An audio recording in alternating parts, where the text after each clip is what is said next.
ये कहानी एक ऐसे लड़के की है जिसे इनविजिबल होने की सुपर पावर मिल जाती है और वो अपने दोस्तों की जान बचाने की कोशिश करता है। कहानी की शुरुआत में हम माइकल नाम के एक लड़के को देखते हैं जिसे इवान और ब्रेंडो नाम के दो लड़के बुली किया करते थे। माइकल को हेलोवीन की फैंसी ड्रेस पार्टी में जाना था, इसीलिए वो स्पाइडरमैन की कॉस्ट्यूम खरीदना चाहता है, पर उसे स्कूल जाने में देर हो रही थी, इसीलिए वो पैसों को अपने जूतों में छिपाकर स्कूल आ गया। वो स्टेला नाम की लड़की को काफी पसंद करता है, इसीलिए वो उसकी वीडियो बना रहा था, पर टीचर ने यह देख उसका फोन छीन लिया। तभी इंस्पेक्टर गियोवाना वहां गई जो माइकल की मॉम थी। वो सारे स्टूडेंट्स से कहती है कि तुम्हारा क्लासमेट मार्टिनो पिछले 2 दिनों से गायब है और किसी को उसके बारे में नहीं पता। क्या तुम में से कोई जानता है कि वो कहाँ गायब हो गया? किसी को भी मार्टिनो के बारे में कुछ पता नहीं होता। गियोवाना माइकल को उसका टिफिन देकर वहाँ से चली जाती है, पर माइकल उन्हें पसंद नहीं करता था। तभी अचानक उसकी नाक से खून आने लगा। वो बाथरूम में आकर अपना नाक साफ करने लगा, पर इतने देर में स्कूल बेल बज गई। माइकल डर के मारे बाथरूम के अंदर छिप गया, लेकिन इवान और ब्रेंडो दरवाजा तोड़कर उसे बाहर निकाल लेते हैं। यहाँ तक कि ब्रेंडो जूते से उसके पैसे भी निकाल लेता है। माइकल पैसे लेने की कोशिश करता है, पर इवान ने उसे दूर कर दिया। वो कहता है कि अगर हमने तुम्हारे पैसे नहीं दिए तो तुम क्या करोगे? अपनी मोम से बोलकर हमें जेल में बंद करवा दोगे या अपने डैड से कहकर हमें पिटवाओगे? सॉरी, भूल गया था, तेरा तो बाप ही नहीं है। माइकल गुस्से में कहता है कि मेरे डैड तुम्हारे डैड की तरह जेल में चक्की नहीं पीस रहे। इवान को इससे बहुत ही ज्यादा गुस्सा आया और वो माइकल पर हमला करके उसे नीचे गिरा देता है। वो कहता है कि मेरे डैड आज जेल से निकलने वाले हैं। खैर, मैं तुम्हें 10 सेकंड का वक्त दे रहा हूँ, अगर तुम यहाँ से नहीं भागे तो मैं तुम्हें बहुत पीटूंगा। माइकल वहाँ से भागने की कोशिश करता है, पर इवान ने पेंट गन से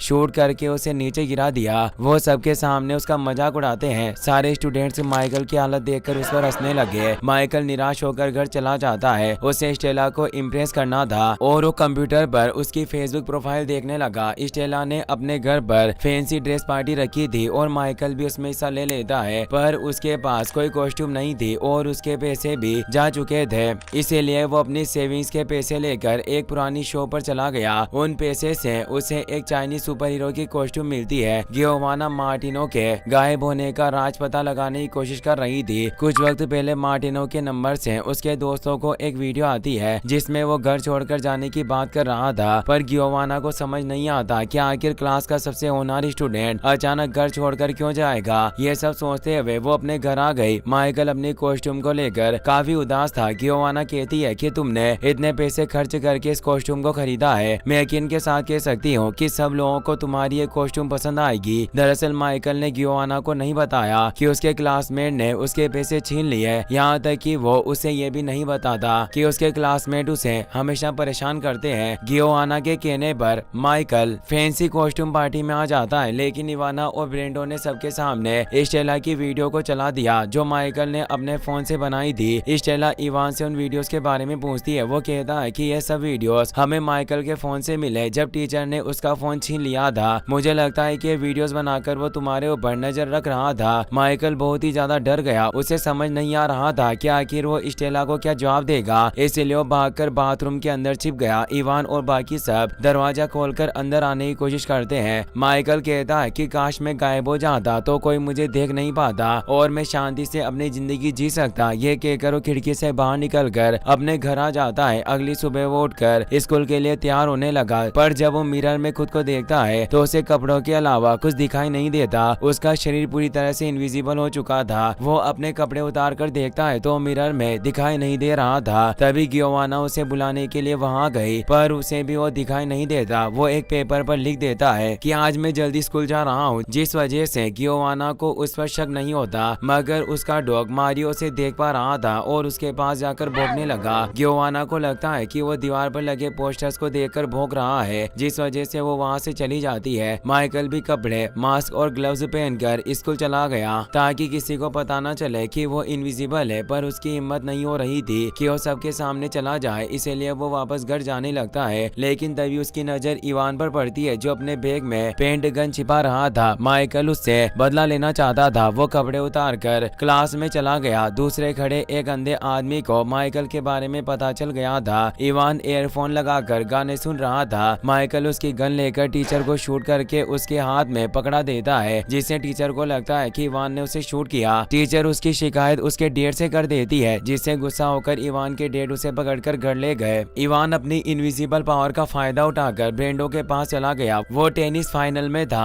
पर माइकल उसके पीछे आकर उसे छूने लगता है, जिस वजह से वो इतना डर गया कि ठीक से खेल नहीं पाता और फाइनल में हार गया, जिस वजह से ब्रेंडो के पापा उसे बहुत सुनाते हैं और वहाँ से चले जाते हैं। माइकल फिर भी ब्रेंडो का पीछा नहीं छोड़ता और उसे डराकर वहाँ से भगा देता है। गर्ल स्टूडेंट्स अपनी ट्रेनिंग के बाद नहाने के लिए जा रही थी। माइकल के दिमाग में खुरापाती आइडिया आता है और वो भी लड़कियों के बाथरूम में चला गया। वो लड़कियों को छोटे कपड़ों में देखकर बहुत खुश था, लेकिन तभी एक लड़की उसके ऊपर कपड़ा डाल देती है और उसी वक्त उसकी इनविजिबल पावर ने काम करना बंद कर दिया। जब लड़कियां उसके ऊपर से कपड़ा उठाती है तो सब उसे देख पा रहे थे। लड़कियां उसे देखकर डर के मारे चिल्लाने लगी। माइकल की इस हरकत की वजह से स्कूल वालों ने गियोवाना को वहां बुलाकर सारी चीजें बताई। गियोवाना माइकल को समुद्र किनारे लाकर पूछती है कि आखिर तुम लड़कियों के बाथरूम में बिना कपड़ों के क्या कर रहे थे। माइकल उसे अपनी इनविजिबल पावर के बारे में बताना चाहता था पर वो नहीं जानता था कि इनविजिबल पावर का पता चलने के बाद गियोवाना कैसा बर्ताव करेगी, जिस वजह से उसने कुछ नहीं बताया। दोबारा उसके नाक से खून आने लगता है पर गियोवाना ने उसे साफ कर दिया। तभी उसे कॉल पर पता चलता है कि ब्रेंडो भी अपने घर से गायब हो गया है। वो माइकल को लेकर दोबारा स्कूल चली गई। पुलिस साइकोलॉजिस्ट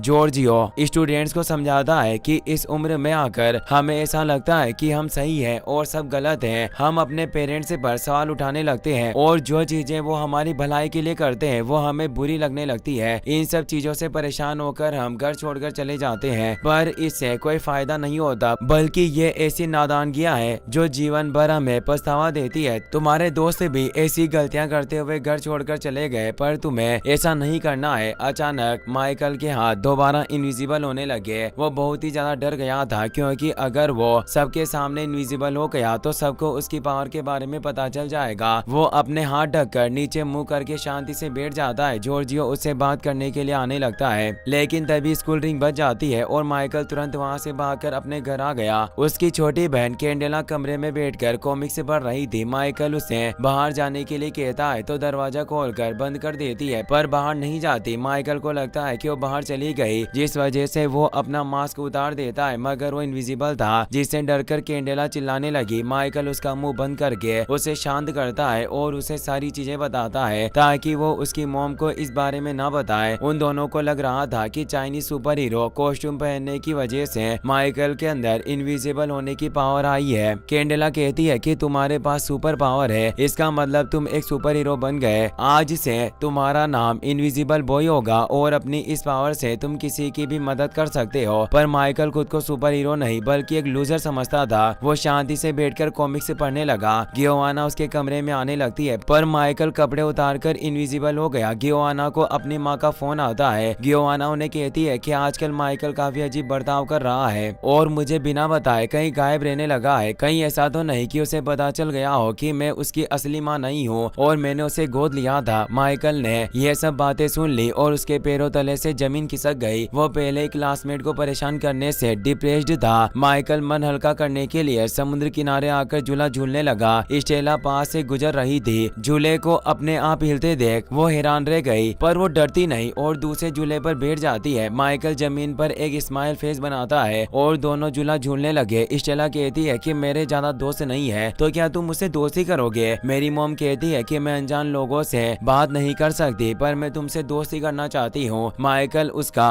दोस्त बनने के लिए मान गया। स्टेला वहाँ से चली जाती है। वो अंधा आदमी अभी भी माइकल को दूर से देख रहा था। शुरुआत में माइकल को उस पर शक होने लगता है पर उसके हाथ में स्टिक देखकर उसे एहसास हुआ कि वो सिर्फ एक अंधा है। माइकल स्टेला से लड़कियों के बाथरूम में घुसने के लिए माफी भी मांग लेता है। रात को माइकल स्टेला से मिलने के लिए उसके घर चला गया। दोनों एक दूसरे को पसंद करते थे और कंबल ओढ़कर किस करने लगे, लेकिन अचानक माइकल के हाथ दिखाई देने लगते हैं इसलिए वो तुरंत कंबल लेकर वहाँ से भाग गया। कैंडेला जानती थी कि माइकल स्टेला को पसंद करता है। वो बार बार उसे कहती है कि तुम्हें स्टेला को अपनी असलियत बता देनी चाहिए, शायद वो तुम्हें पसंद करने लगे। उसके बार बार कहने पर माइकल मारियो को लेकर स्टेला से मिलने के लिए चला जाता है। वो जिम्नास्टिक की प्रैक्टिस कर रही थी पर अचानक उसके ऊपर एक डार्ट से हमला होता है और वो बेहोश होकर जमीन पर गिर गई। एक आदमी उसे उठाकर ले जा रहा था। माइकल और मारियो उसे रोकने की कोशिश करते हैं मगर उस आदमी ने दोनों को दूर कर दिया और स्टेला को वैन में डालकर वहाँ से ले जाता है। माइकल गियोवाना और पुलिस को वहाँ बुला लेता है। पुलिस स्टेला को ढूंढने का काम करने लगी जबकि गियोवाना माइकल को लेकर घर आ जाती है पर स्टेला के किडनैप होने की वजह से माइकल ठीक से सो नहीं पाया। वो अपनी कॉस्ट्यूम पहनकर दोबारा इनविजिबल होना चाहता था, पर गियोवाना ने कॉस्ट्यूम को धो दिया था, जिस वजह से कॉस्ट्यूम सिकुड़कर छोटी पड़ गई। माइकल कैंडेला को कॉस्ट्यूम पहनाकर देखता है पर वो इनविजिबल नहीं होती। माइकल को इससे काफी गुस्सा आ रहा था। वो गियोवाना से कहता है कि आपने मेरी कॉस्ट्यूम को पूरी तरह से बिगाड़ दिया, आप मेरी असली मोम नहीं हो, शायद इसी वजह से मेरे चीजों को संभाल कर नहीं रखती। ये कहकर समुद्र किनारे आ गया। कुछ डॉक्टर्स स्टेला पर टेस्ट कर रहे थे, पर स्टेला वो इंसान नहीं थी जिनकी उन्हें तलाश है, इसीलिए वो अपनी तलाश जारी रखते हैं और उन्होंने स्टेला को एक रूम में बंद कर दिया। वहाँ मार्टिनो और ब्रेंडो पहले से ही कैद थे। वो घर से भागे नहीं थे बल्कि उन्हें भी बंदी बनाया गया था। तीनों एक दूसरे को देखकर खुश थे और गले लगते हैं। माइकल समुद्र किनारे बैठकर अपना गुस्सा शांत करने की कोशिश कर रहा था, तभी वो अंधा आदमी वहाँ आकर कहता है कि वो कॉस्ट्यूम किसी काम की नहीं है, इससे तुम्हें पावर नहीं मिली और ज्यादा सोचो मत, मैंने तुम्हारे दोस्त को किडनैप नहीं किया। माइकल को हैरानी हुई। वो पूछता है कि तुम हो कौन और तुम्हें कैसे पता चला कि मैं क्या सोच रहा हूँ। अंधा कहता है कि मेरा नाम आंद्रे है और मैं तुम्हारा डैड हूँ। तुम्हें गियोवाना ने बताया होगा कि तुम्हारे डैड एक पुलिस वाले थे और वो मर चुके हैं, पर वो सब झूठ है। मेरा जन्म रशिया में हुआ था और मैं भी अपने दोस्त परिवार के साथ खुश था, लेकिन परमाणु हमले के बाद मेरी जिंदगी का रुख बदल गया। रेडिएशन की वजह से कई लोग मारे गए, पर कुछ लोगों के डीएनए में बदलाव हुए और उन्हें स्पेशल माना गया। रेडिएशन की वजह से हमें कुछ पावर से मिली, जिस वजह से रशियन आर्मी ने हमें साइबेरिया में कैद करके रखा और हम स्पेशल ग्रुप को डिवीजन नाम दिया गया। हमारी पावर्स का पता लगाने के लिए हमारे ऊपर जानवरों की तरह एक्सपेरिमेंट्स किए गए, क्योंकि हमारी पावर्स का इस्तेमाल करके एक अलग आर्मी बनाना चाहते थे। सिर्फ मैं अकेला ही लोगों के दिमाग पढ़ सकता था, जिस वजह से वो मुझे काफी पसंद करते थे। पर पावर्स को इस्तेमाल करने की वजह से हम सब धीरे धीरे बीमार होने लगे और मेरी नजरें भी कमजोर पड़ गई। इसके अलावा स्पेशल से बच्चे पैदा करके अपने वंश को आगे नहीं बढ़ा सकते, इससे डिवीजन के लिए बड़ी परेशानी खड़ी हो गई। लेकिन डिवीजन ग्रुप के अंदर में और तुम्हारी मॉम येलेना दोनों ऐसे थे जो बच्चे पैदा कर सकते थे। येलेना और मैं एक दूसरे से प्यार करने लगे। कुछ वक्त बाद तुम्हारा जन्म हुआ। हम दोनों बहुत ही ज्यादा खुश थे, पर हम जानते थे कि आर्मी वाले तुम्हें इतनी आसानी से नहीं छोड़ेंगे। हम नहीं चाहते थे कि तुम्हारे ऊपर जानवरों की तरह एक्सपेरिमेंट्स हो, इसीलिए एक दिन मैं और येलेना तुम्हें लेकर सीक्रेट बेस से भाग गए। सोल्जर्स हमारा पीछा कर रहे थे और तुम्हें बचाने के लिए येलेना ने अपनी शक्तियों का इस्तेमाल किया और मुझे भागने का वक्त दिया। उसके पास भी इनविजिबल होने की पावर थी और उसने अपनी पावर का इस्तेमाल करके सोल्जर्स को रोके रखा, पर एक चालाक सोल्जर को उसके बारे में पता चल गया और उसने शूट करके येलेना को मार डाला। इसके बाद मैं तुम्हें यूरोप लेकर आया। वो सोल्जर अभी भी मेरे पीछे थे, पर मैं तुम्हें एक बेहतर फ्यूचर देना चाहता था। गियोवाना को एक बच्चा चाहिए था और मैंने उसका दिमाग पढ़ लिया था। मैं जानता था कि वो एक अच्छी इंसान है और तुम्हारा ध्यान रख सकती है, इसीलिए मैंने तुम्हें उसके घर के बाहर छोड़ दिया। माइकल पूछता है कि क्या आप सबका दिमाग पढ़ सकते हैं? आंद्रे कहता है कि मैं सिर्फ उन्हीं लोगों के दिमाग को पढ़ सकता हूँ जो मेरे करीब है, जैसे ये मछली पकड़ रहा शख्स मुझे किडनैपर समझ रहा है। वो जल्द ही पुलिस को फोन करके यहाँ बुला लेगा। तुम्हें ऐसा लग रहा है कि तुम्हें उस कॉस्ट्यूम से पावर मिली है, पर तुम गलत हो। तुम बड़े हो रहे हो और धीरे धीरे अपने पार्ट्स को काबू करना सीख जाओगे। बस तुम्हें इस चीज को भूलना होगा कि तुम्हें उस कॉस्ट्यूम की वजह से पावर्स मिली। ये कहकर आंद्रे अपनी पावर से मछली पकड़ रहे आदमी की आधे मिटा देता है ताकि वो पुलिस को उसके बारे में ना बता सके। माइकल को सर्दी हो रही थी और वो छींकने लगा। आंद्रे कहता है कि तुम इतनी ठंड में बिना कपड़ों के घूमते हो, अगर ऐसा ही चलता रहा तो तुम बीमार पड़ जाओगे। तुम्हारी मोम को भी इसी परेशानी का सामना करना पड़ता था, इसलिए आर्मी वाले ने उसके लिए एक खास तरह का सूट बनाया। वैसा ही सूट तुम्हारी माँ ने बचपन में तुम्हारे लिए बना दिया था। यह सूट तुम्हारे शरीर के साथ मिलकर काम करता है, जिससे कोई तुम्हें देख नहीं पाएगा। रशियन में इस मार्क का मतलब एस होता है और एस यानी स्पेशल। ये तुम्हारी मोम की तरफ से एक तोहफा है और इसे हमेशा अपने कपड़ों के नीचे पहनकर रखना। वो लोग जानते हैं कि तुम यहाँ हो, इसीलिए तुम्हें यहाँ से दूर जाना होगा। हम दोनों के दिमाग जुड़े हुए हैं और मैं तुम्हें ढूंढ लूंगा। तभी पुलिस का सायरन बजने लगा। आंद्रे वहाँ से चला जाता है। पुलिस मछली पकड़ रहे आदमी से पूछताछ करते हैं, पर उसे कुछ याद नहीं होता। गियोवाना माइकल से पूछने की कोशिश करती है, पर वो भी उसे कुछ नहीं बताता। गियोवाना मारिया को डॉक्टर के पास लेकर जा रही थी, इसलिए जॉर्जियो माइकल को घर लेकर आ गया। माइकल अपने कमरे में जाकर उस स्पेशल सूट को पहन लेता है। वो जॉर्जिया के साथ बैठकर चाय पीने लगा। उसके हाथ पर पट्टी बंधी हुई थी, जिसे देखकर माइकल चौंक गया, क्योंकि स्टेला को किडनैप कर रहे आदमी के हाथ पर भी मारियो ने काटा था। उसे समझ में आ जाता है कि जॉर्जियो ने ही स्टेला को किडनैप किया है। वो वहाँ से भागने की कोशिश करता है, पर जॉर्जियो ने सारे खिड़की दरवाजे लॉक कर दिए थे। माइकल दूसरे कमरे में जाकर दरवाजा बंद कर लेता है और गियोआना को फोन लगाने लगा। जॉर्जिया कहता है कि अगर तुमने किसी को फोन लगाने की कोशिश की तो तुम्हारे दोस्त जिंदा नहीं बच पाएंगे। अब चुपचाप दरवाजा खोलकर बाहर आ जाओ, मैं तुम्हें चोट नहीं पहुंचाऊंगा। वो दरवाजा तोड़कर अंदर आ जाता है, लेकिन उससे पहले माइकल अपने कपड़े उतारकर गायब हो गया। वो चाकू की मदद से उस पर हमला करता है, पर जॉर्जिया उसके हमलों से बच गया। वो आसपास आटा बिखेर देता है। माइकल के पैर में आटा लग गया था। वो अपने रूम की खिड़की से बाहर निकलने की कोशिश करता है, मगर उसके पैरों के निशानों को देखकर जॉर्जिया ने उसे पकड़कर दूर गिरा दिया। माइकल को चोट लग गई थी,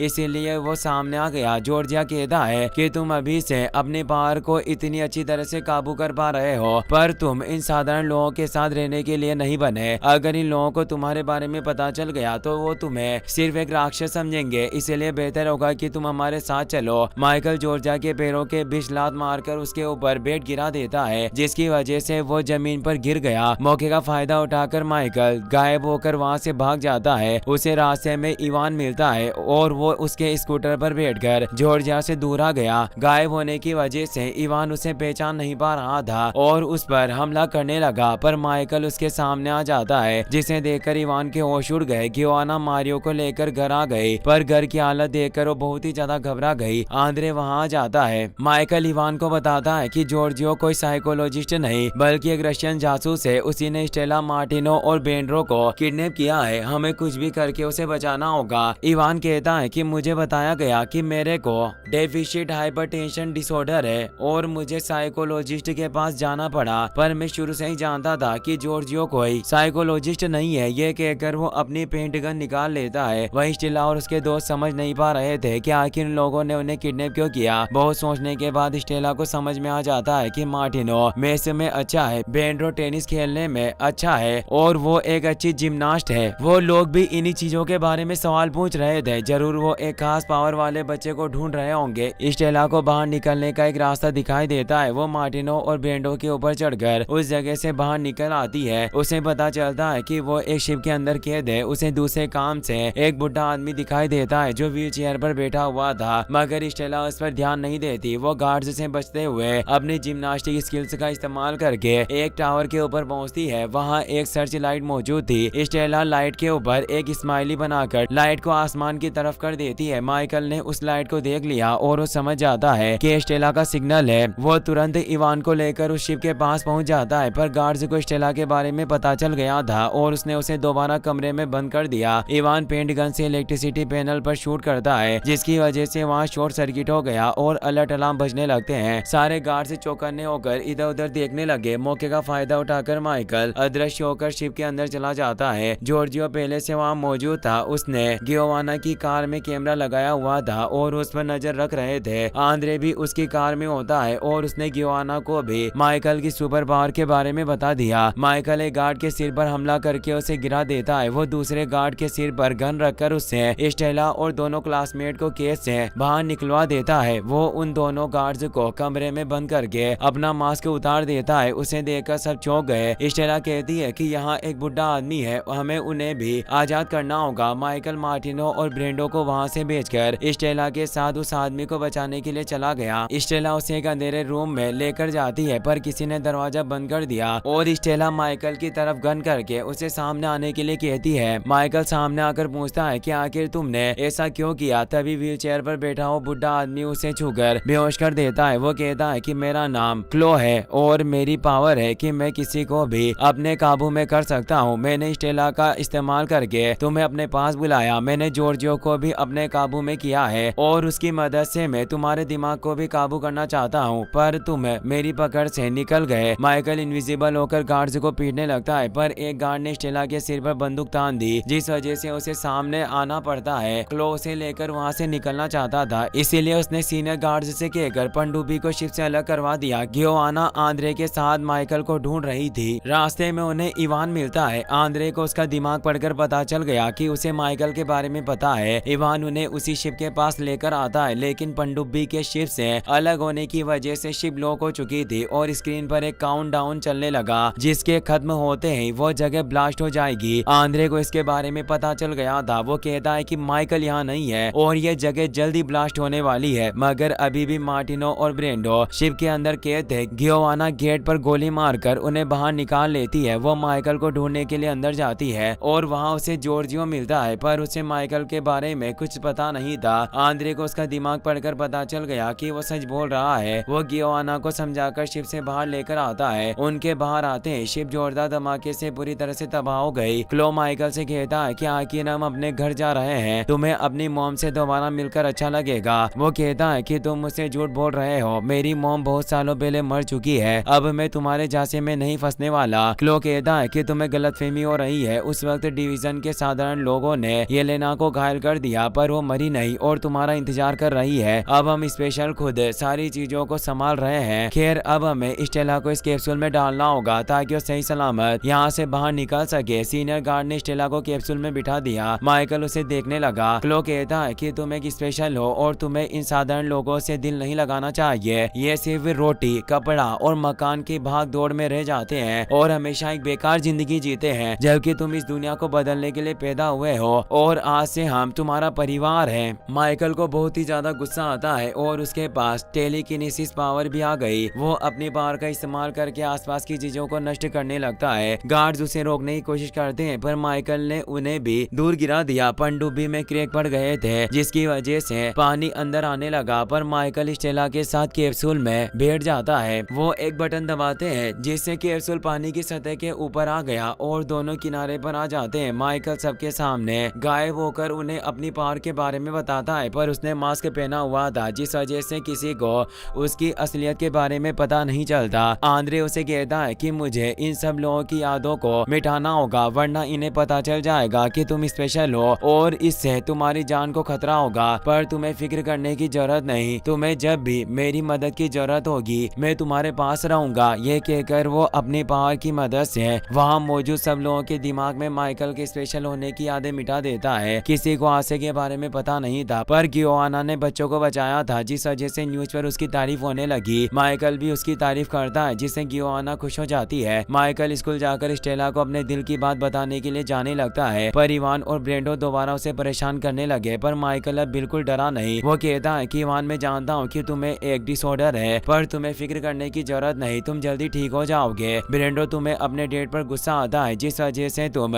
मुझे परेशान करते हो, पर अगर तुम अपने डेट से बात करो तो सारी चीजों को ठीक कर सकते हो। ये सब बातें सुनकर इवान और ब्रेंडो दंग रह गए। वो उसे परेशान नहीं करते। माइकल स्टेला के साथ घूमने के लिए चला जाता है। दूसरी तरफ माइकल की मॉम येलेना अभी भी जिंदा थी। एक सोल्जर उसे आकर बताता है कि हमारा मिशन फेल हो गया, हम स्पेशल माइकल को लेकर नहीं आ सके। येलेना को काफी गुस्सा आता है और सोल्जर पर हमला करने लगी। वो बताता है कि आपको फिक्र करने की जरूरत नहीं, भले ही माइकल हमारे हाथ से निकल गया, पर हमने स्पेशल नताशा का पता लगा लिया है, वो मोरेको में छिपी है। इससे येलेना खुश हो गई। फिर हम पास का सीन देखते हैं जब आंद्रे माइकल को लेकर सीक्रेट बेस से भाग रहा था। उसके बैग में उसकी बेटी नताशा होती है, जिसके बारे में उसने माइकल को कुछ नहीं बताया। इसी के साथ ये मूवी यहीं पर खत्म हो जाती है।